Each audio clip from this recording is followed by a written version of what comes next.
us.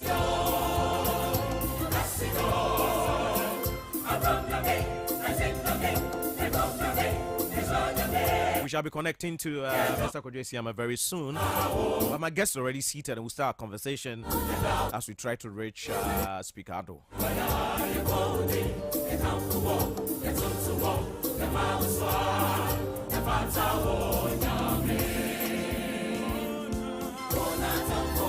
So there's this engineer in this country who is doing wonders in the area of STEM, especially with children.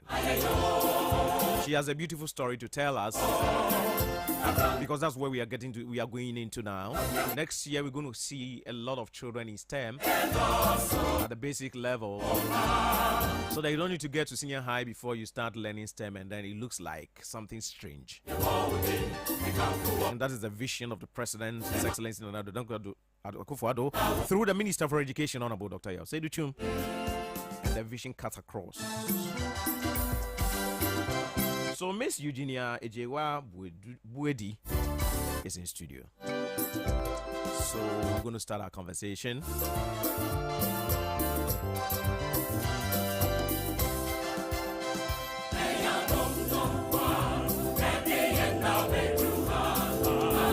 Good morning to you. I'm good. How is everything? All right. So we thank God for your life. You're a blessing to this country. I've watched some of your videos and I think that you're doing so well. Thank you very much. So I'm happy that you're here, right? Happy too. Yeah, all right. So tell us about yourself. Let somebody who's listening to us. I like when women are giving testimonies about themselves because they know how to do it better than we do. Interesting. So tell us about yourself. Okay. Good morning once again to you and your listeners. It's a privilege to sit here. My name is Eugenia Ejewa Buedi. As you said, I'm an engineer.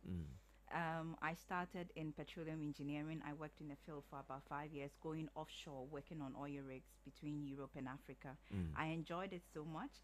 But during COVID time, I kind of transitioned. And so now I run two things. So I run a training and consulting institute, which does coaching and TVET skills. And then we also do, I also run an NGO called Kids at Home Educational Center, where we are raising future leaders through STEM, arts, and leadership. So my hands are full and it's an amazing thing. It is beautiful, you know. If you are listening to us, so this is what the Minister for Education has been talking about. When he's giving girls opportunity to go and become engineers, he understands what he's saying. I mean, you know, catch him that apart from lawyer for and a sports journalist, but as a brofo engineer, this is what some girls is doing. This is what all the girls' schools in this country are doing, and we are grateful to the minister for the vision to empower the girl child, and that's beautiful. Look at gender parity, and today you have more girls even in the secondary schools and doing so much stuff than boys. Now, being an engineer, I mean, I look back at two things that the minister has done. And I'll talk about the first one. The first one is a pre-engineering program at the university. We have the UMAT and in Takwa, and then we have the Pentecost University, two universities that are currently running that program, where they take non-science students for the first year to give them the basics of engineering. Then the second year, which is the beginning of the real engineering course and degree. And also in this constituency, over 150 students who went through the senior high school. He sponsored them with his own money to go through the university for 4 years, and they are now out as engineers. Is it important to have engineers in the country? Very well. So there's engineering in every bit. Engineering basically is about critical thinking for problem solving.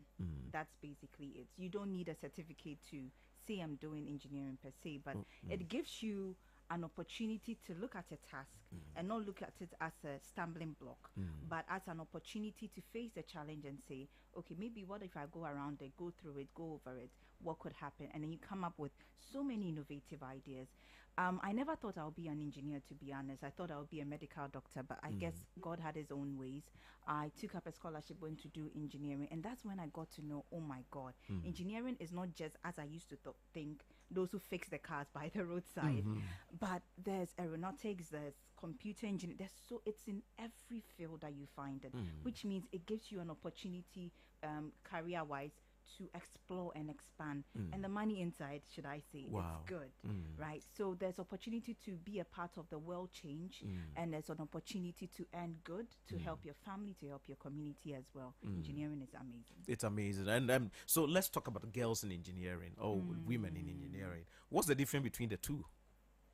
Girls If you were engineering. supposed to argue Yeah. that women should be more, we should get more women becoming engineers than men, what would be your argument for the girl? Well, to be honest, I wouldn't argue we will have more engineers women Mm. than men, but I will argue that we'll have more women than they are now. Okay. I think we both bring different Mm. values. Mm. Okay, we come from men are more analytical, Mhm. mostly, and we are more of the emotional side. Mm. Now, bringing that to Two. Okay.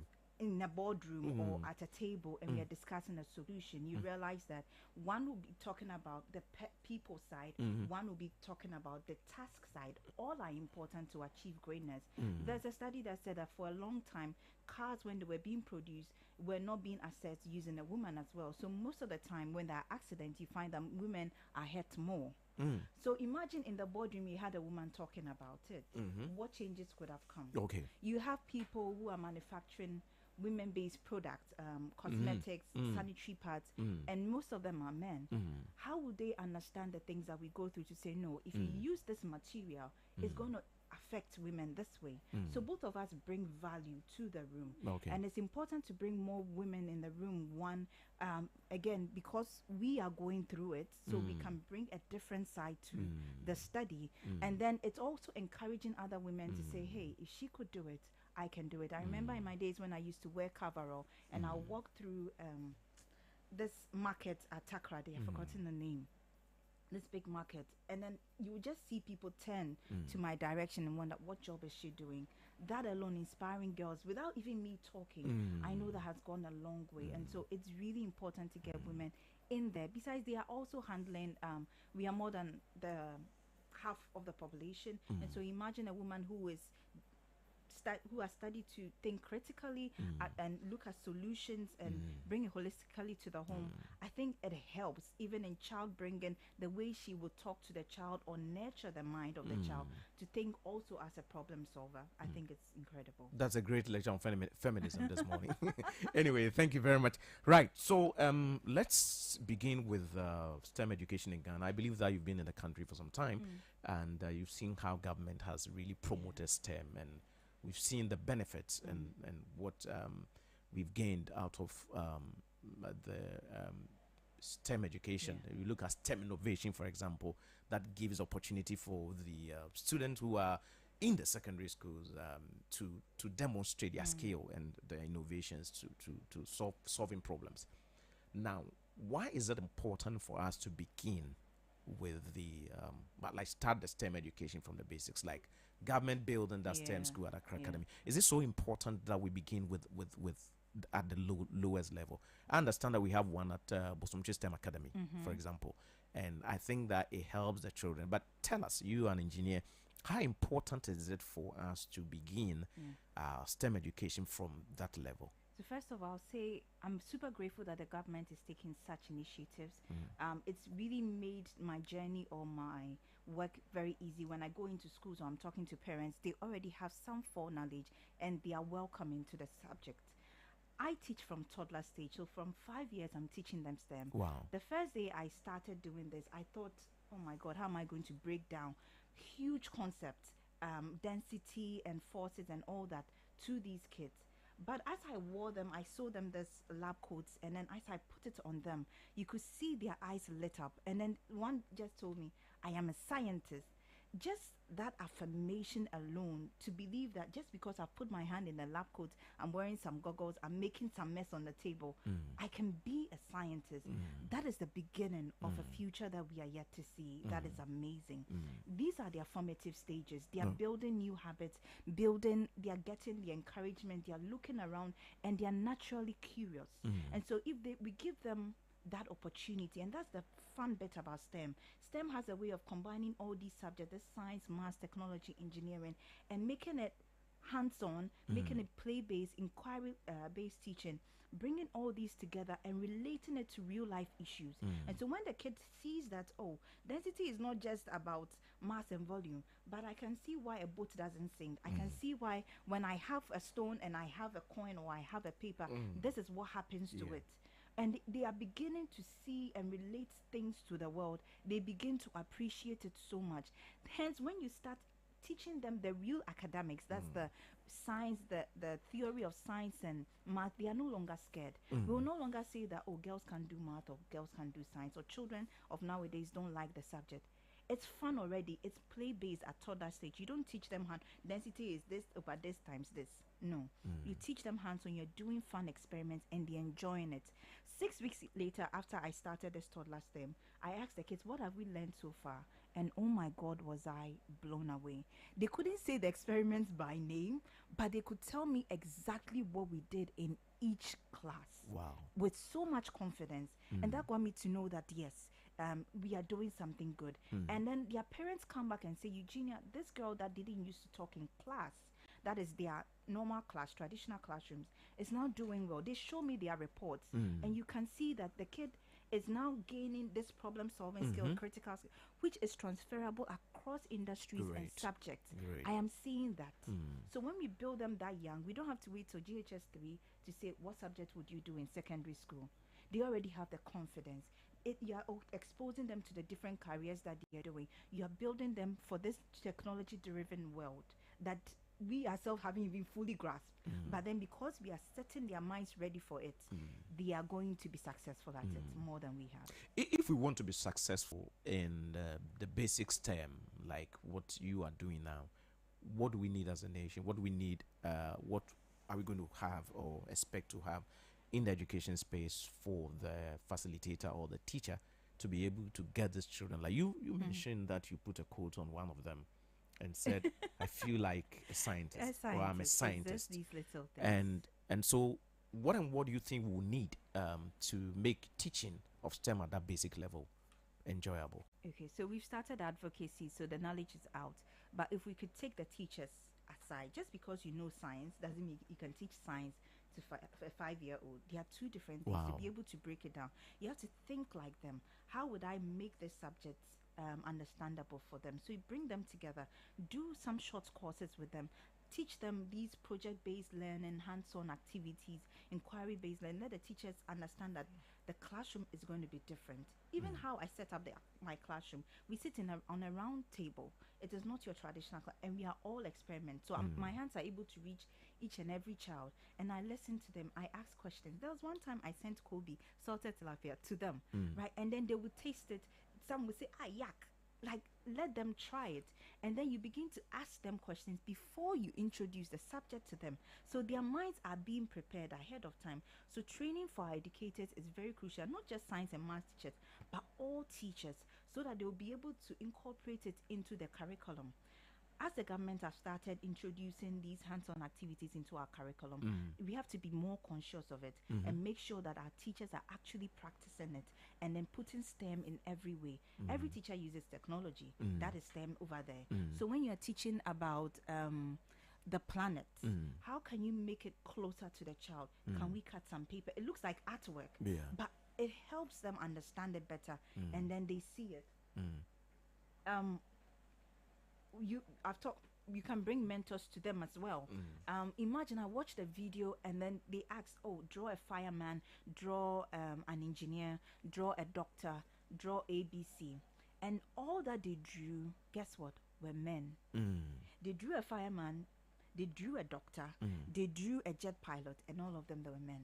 And then later they brought the real life mentors and they were all women, and the children were like, are you really a jet pilot? Are you really a dentist? These were women who were doing the job.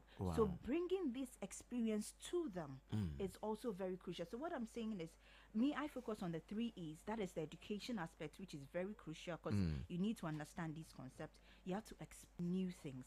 Don't just teach them that A is equal to B. Take them out and let them feel the sun. Why is this loamy soil? Why is this sandy? Why is the sun at this angle on this time of the month? Let's experience it next month. How would it be? And then you are just building their minds, and then you give them the experience, which is underlining, so that they can always remember. So now it's not mental learning, they are not memorizing.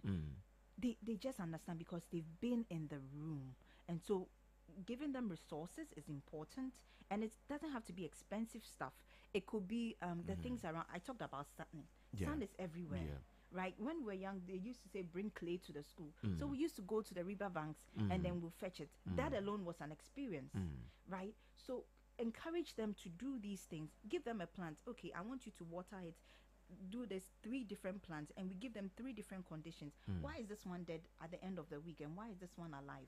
Stuff like that, they will learn more. So when you are now teaching them germination and stuff, it becomes easier.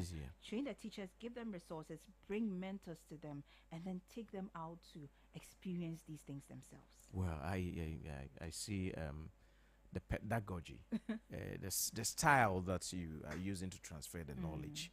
Now, you are not a teacher. How were you able to get all these experiences in helping the child to understand and getting all? I mean, where did you get all this from? Okay. Or let me ask you, did you go to Winneba? No. So as I said, I'm an engineer by profession, and because I understand that being an engineer is not the same as teaching children. Yeah. It's not the same. I never saw myself as a teacher per se, but it was out of a call. So my grandpa called me because of COVID. Their students could not access learning, and they are not used to WhatsApp learning. They would rather go on these TikTok and other things. So how can you get them? And so that's when I put together a group of, I think it was 7 at the time, and then we used to teach online free. Anybody who would join us, and that's how Come Kids at Home Educational Center was born. Now, when I came back, I thought, oh, we were done. But the testimonies from parents saying, look at what my kid did, or even online. And so from that, we decided to go in person. We had an invitation to go to a school, TT's Learn and Play Center. That's where we started our very first toddler STEM education. And then I just had the idea that we should put them in lab coats, wear them some goggles, and do just volcano, which I'm assuming will be fun, with some balloons. And just that expression from that little girl, 5-year-old, saying, I am a scientist. I realized it was more than just putting baking soda and vinegar inside. It was a whole experience. I am shaping the lives of these children. So I have learned on the way. And these children, should I say, Bishop, have not given me an easy run. Sponsored by the Ministry of They Education. are always challenging me to learn more. Okay. I wake up very early in the morning and say, okay, Eugenia, what am I doing today? And how am I going to? I have to do experiments myself, fail and do it again, so that when I get to the children, every question they ask me, hopefully I'm able to answer. So they have been part of my journey, and I'm learning YouTube, all these other courses as well. All right, thank you very much. Now let's look at the children. You've had an experience with them. Do you think that a Ghanaian child is able to grasp some of these things like STEM, or things that we would have said they are difficult and that they are not at that level? You know, we will classify them in levels and say that this may be too much for the child. Now I want you to share with us, per the experience you have with these children, do you think that we really have the children that can carry the message of STEM?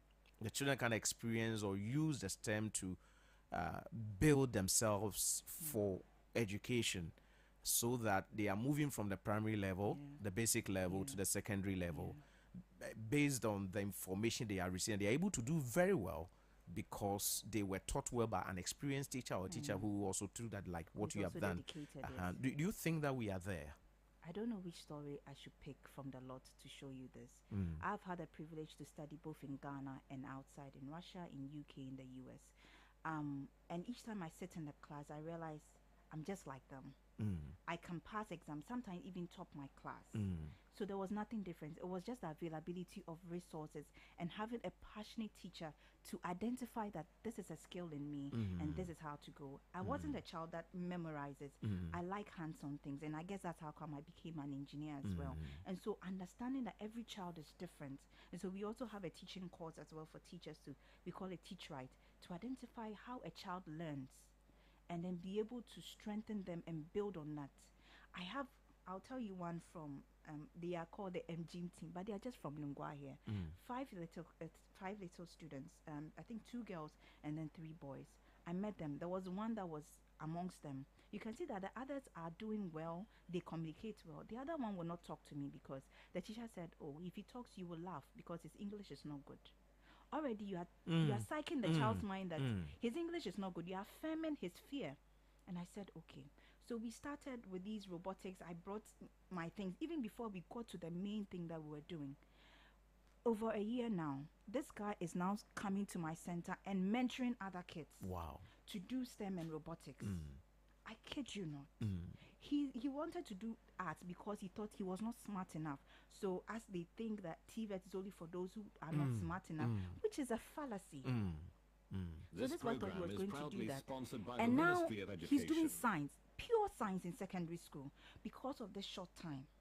I have seen it from very, very young ages. Just give them. There's this boy, Happy Heart School, one of the schools we had the privilege to do. He seems to be disruptive.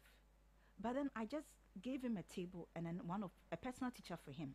So when we go to class, the students are doing something and he sits somewhere and he's doing it. Sometimes I'll bring another student to join him. And I say, today we are building it, and I leave it for him. I go, I come back. Have you done this? I don't understand this. And he's just looking at the manual. I don't need to teach him anything. What I realized, he likes to experiment himself before you tell him what to do. Okay. And so when you give him that opportunity, he's beginning to expand. I've seen these kids going from F to B to A just because a teacher had patience to give them the opportunity. As I said, they are in this nurturing stage. So whatever you feed to them is what will come out. So yes, to answer to your question, every Ghanaian child is given the same opportunity. Even those with little opportunities, look at what they are doing. We've had videos where children are doing tractors and doing other things. Where did they come from? They are curious, they are creative. And if parents will not say, especially to girls, oh, come to the kitchen, or this one is for boys, or this one is for these kind of people, and you allow them, oh my goodness. There are different inventions in the world that were backed by black people. What sort of mindset should a teacher have? Because when you started speaking, answering this question, you mentioned the fact that having a teacher who's able to identify what is inside of you. I won't ask you if we have that, but I believe that the Ghanaian teacher is doing very well. But what sort of mindset should a teacher have? Because we want to have a system where we are looking at every child in the classroom and we are seeing them as equal. And another thing is the verbal, I don't want to use the word abuse, but the affirmation, the things that we speak on them, understanding that, and some of us are Christians and we understand that life and death is in the power of the tongue. And that formative ages where you are building their mindset and all that, if you start saying some of these negative things to them, then you are laying a foundation that will carry them throughout education. We have a lot of students who are afraid of mathematics because of what the teacher subject where they point win one medium family home. So already what catch me say what sort of mindset do you think the Ghanaian teacher should have henceforth? So every teacher should know that one, they are windows to the world for the child. If a child looks through you, what kind of world do they see around them? And so it's not your job to change them, but to give them the opportunity to see the world that is possible for them. That is all you have to be, just that facilitator. Not necessarily, I'm teaching you this so you have to get this. No, you are just a facilitator. Some seeds take 3 days to germinate, others take 5 years. Give it time, it will grow. Also see yourself as a porter. You are shaping them gently. Children nowadays spend more time with our teachers than parents. So by the time they leave your class, who are they?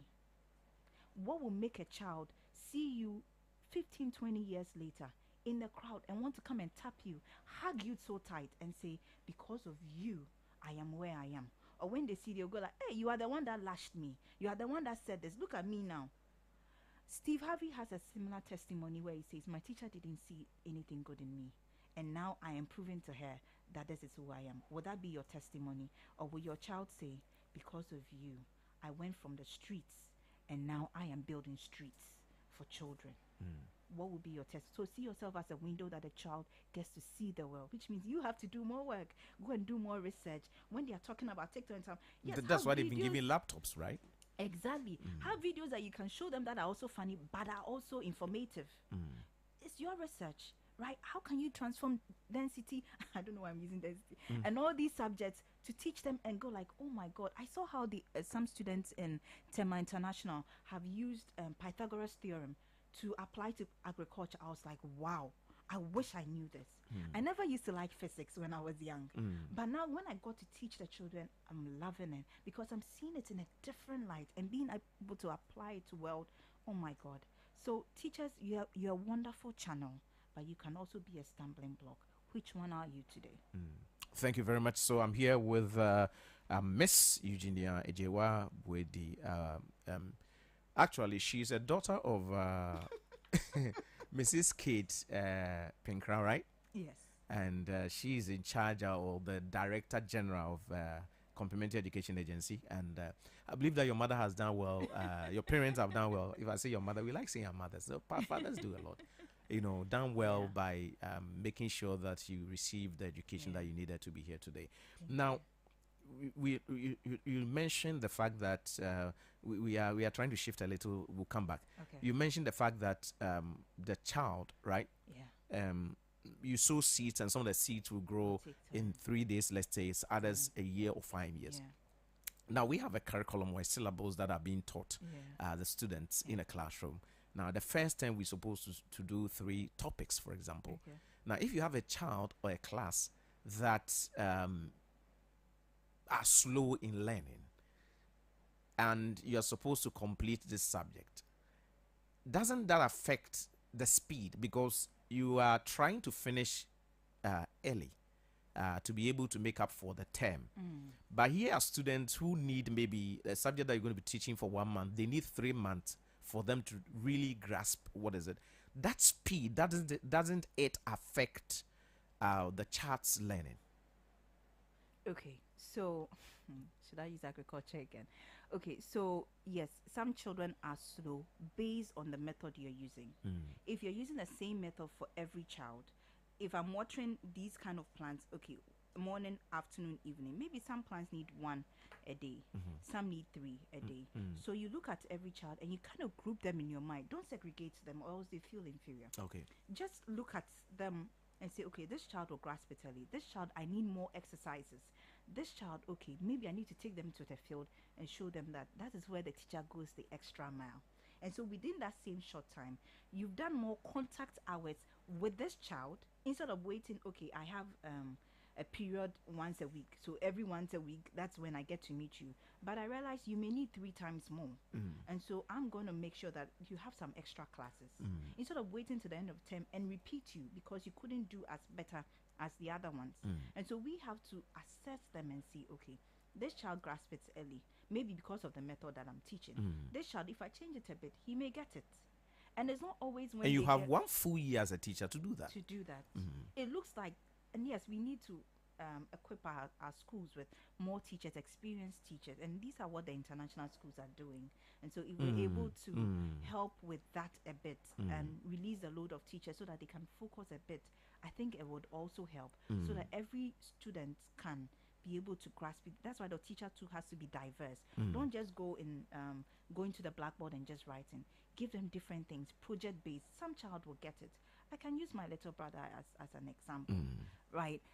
And kudos to this teacher, Mrs. Jackie from AIS. She took real passion to this kid. This kid is now scoring high, and then he comes and says, "If I got 5, I got 7, I got 6." So they are doing the IB system, and he's so excited. And it's because, and I give it to this teacher, Miss Jackie.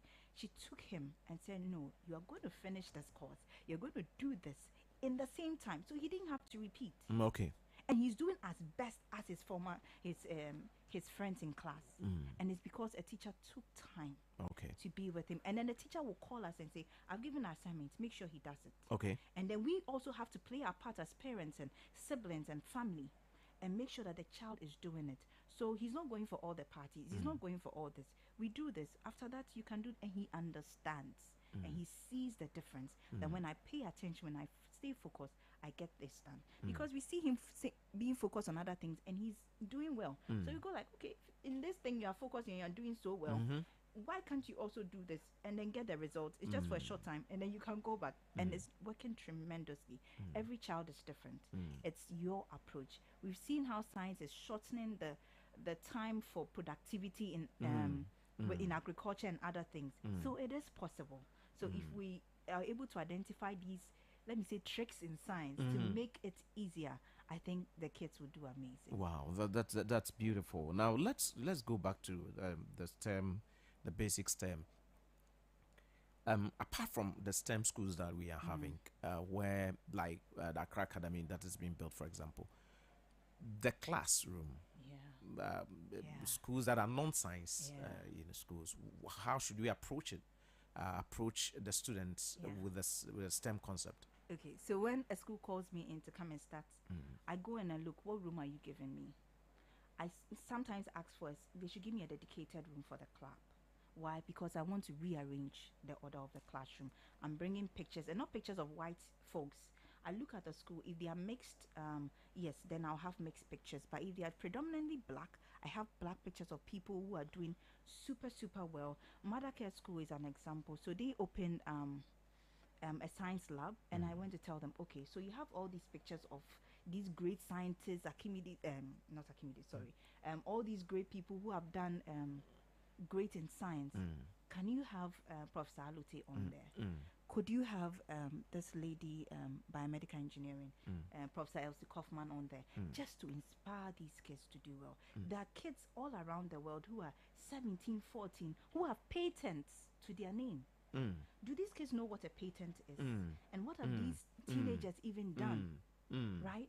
And then when they come to the room and it's like, it's so different from their usual math and environmental studies classrooms and all that. And they feel like, I'm in a world where I can do all things. So the computer is there. It's not just tables. They have sofas. It's like, I'm able to make a mistake and it's okay. Okay. It's an environment that is welcoming for them. Have competitions. Kids love competitions. Make it fun, right? Where it's not we are just writing a quiz and then submit and then 80%, 100%. No, we are using the same concept that we've learned and making it play based, and we are asking them questions. You realize that most of our competitions are from secondary school level and at best GHS. Yes. But you can start from the junior level. Let's see whose rocket will go fast. Okay. So then they have to measure, okay, how much vinegar and baking soda do I have to make for the reaction to go faster, for it to shoot up? How should I make the shape of my aeroplane so that it and goes they are further? intelligent enough to grasp it all. I tell you. And with that mistakes and redoing, there's so much learning going on. And then you ask them, okay, why did yours go faster? And then you begin to make them reassess what they've done, evaluate what they've done, go like, because I did it like this, that is why it's like that. So even though it's a competition, there's no envy, because I realized what I did and how I can make it better. And so, yes, change the environment. Again, is the exposure, experience, the education, right? So change the environment, give them the exposure, bring role models, whether they are people from, so I run a program called STEM She Can, where I'm encouraging young ladies to learn STEM. And what I do is I bring role models from their own school. So I go to secondary schools from their own schools who are doing STEM and bring it. These are women who used to sit in the seats that you were sitting in, who used to sleep in the beds that you are sleeping in, and now look at where they are, which means you can do it. That's right. And there are different shapes and sizes. Some are in hijab, some are fair, some are black, some are big, some are tall, and so you can see yourself in it. When they see themselves in us, it makes the journey easier and shorter. When they see themselves, it makes the journey easier and short. Thank you very much. That's Miss Eugenia Jewa Bwedi. She's an engineer and a STEM, I'll call her a STEM coach. Anyway, so we want to activate the phone lines for you to call if you have a question to ask. You can do so 0302 20 80 80, 0302 20 80 80, 0302 20 80 80. Now you can call. We have a few minutes to leave here. You can call and ask her. Now, finally, before we leave, I would like you to share with us what you are really doing now. I mean, there's someone on the line. Let's see if we can pick this. Hello. Yeah, hello. Good morning. This is Godwin. Yeah, Godwin, how are you? Yeah, I'm fine. I'm doing well. But can you please reduce the volume on your radio set, or you can move a little far from? No, I'm not using a radio. Wow. Okay. All right. Talk to us. Yeah, I'm actually listening to your program. Okay. I just want to say a little bit Okay. about the conversation. Okay. Talk to us. You know, it's something that is very initiative, I would say, and it's very aspiring. Thank you. Yes, yeah. And I would like to say that it shouldn't be only the nature of a child alone, because Okay. this topic is something that is very interested in every aspect. Mm. So it can be secondary school, it can be university as well. I say that because I'm also I'm an IT student that Okay. I'm doing the software engineering. Mm. Um, Before starting the software engineering, I do IT at workplace at IPMC. Mm. And then doing that, I continue with the software engineering. So my instructor asked me, will I be able to do the software engineering? Because in the beginning, that was not my mindset. I Okay. wanted to do marketing. Okay. And then looking at the things like marketing wasn't available then. So I was like, okay, if marketing wasn't available at that time, then in terms of inform the class are not available, then let me divert to software engineering. Mm. So my instructor asked me, will I be able to do software engineering, because software engineering is a difficult subject, and then it requires a lot of time. Okay. So. So I was like, yeah, sir, I can do it. So I asked him again, why did he ask? And he was like, sir, it's because of it requires a lot of time, and it's a difficult subject. And it's not for just for the beginners, but it's for professionals, those who have much idea about computer. And me like this, I don't have much information about computer, mean that I cannot do it. So I was like, so say, but those who are doing it are like me. They have also learned from the beginning before to the extent, so I can also do it. As at now, I'm still in the class and I'm performing little by little. All right. So I think That's a great it should be testimony and something. inspiration out there. God bless you so much, brother.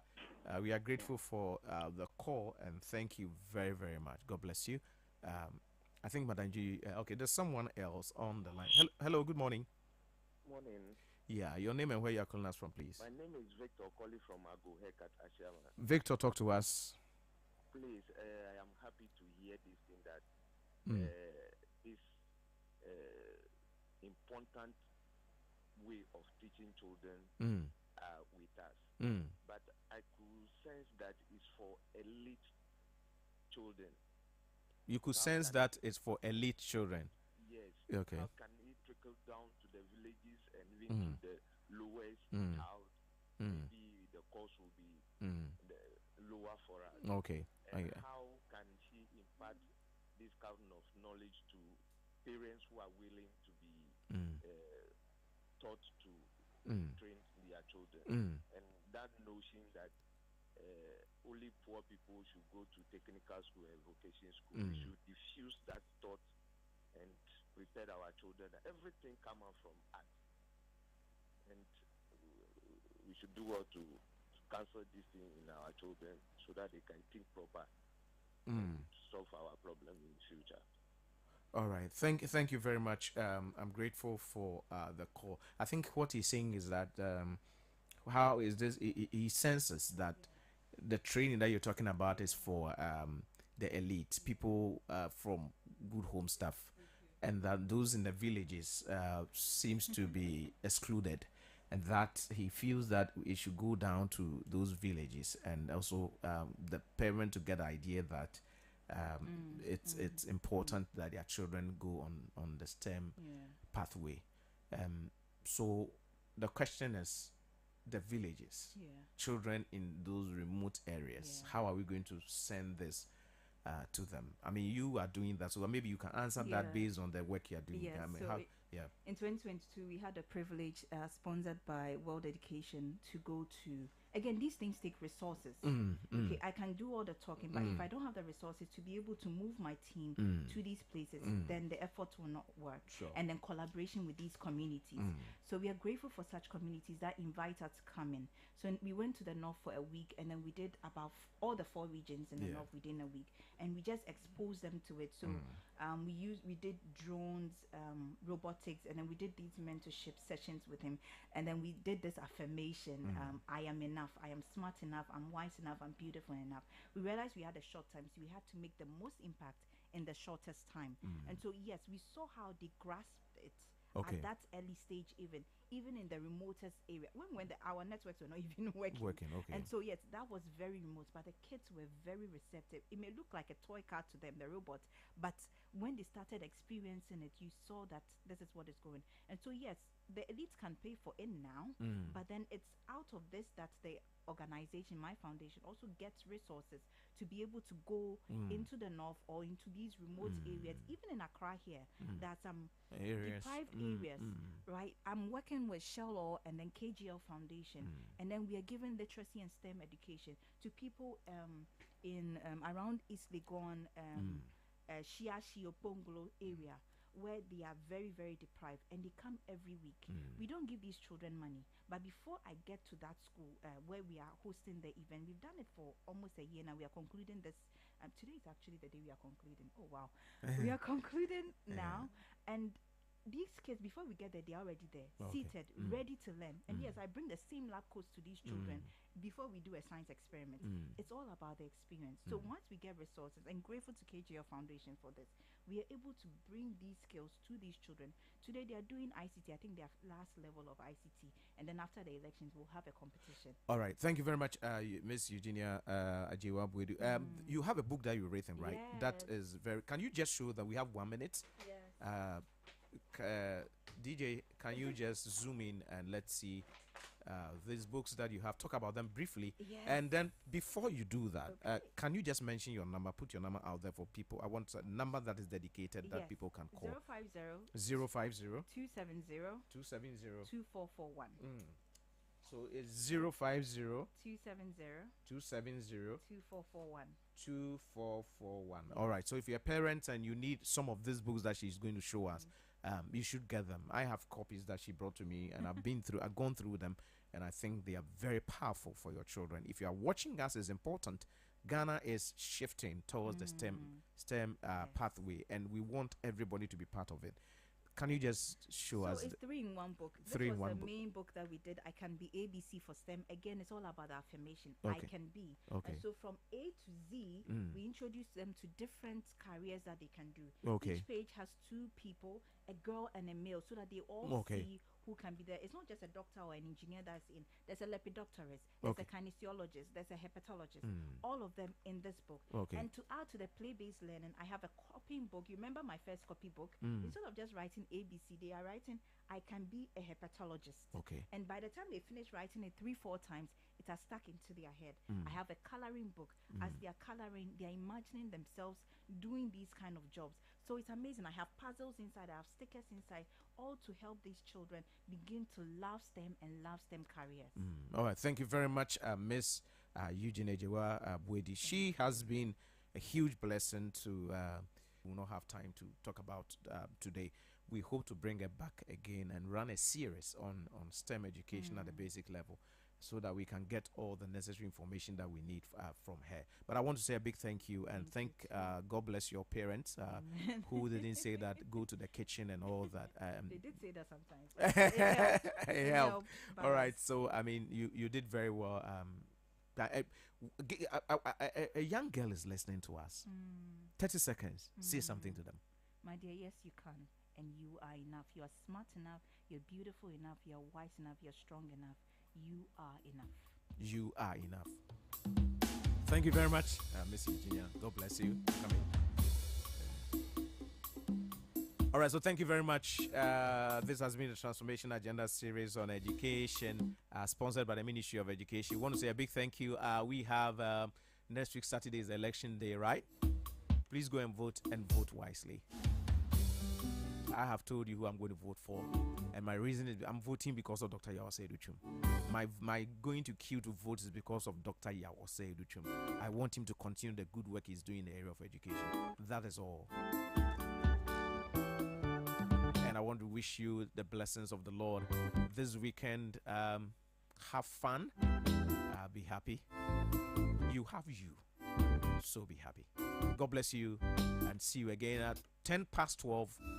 We're going to show a documentary on Pan-African TV and 8 p.m. on GTV. Thank you very much, Ami Bramido. I'll see you next week. Bye.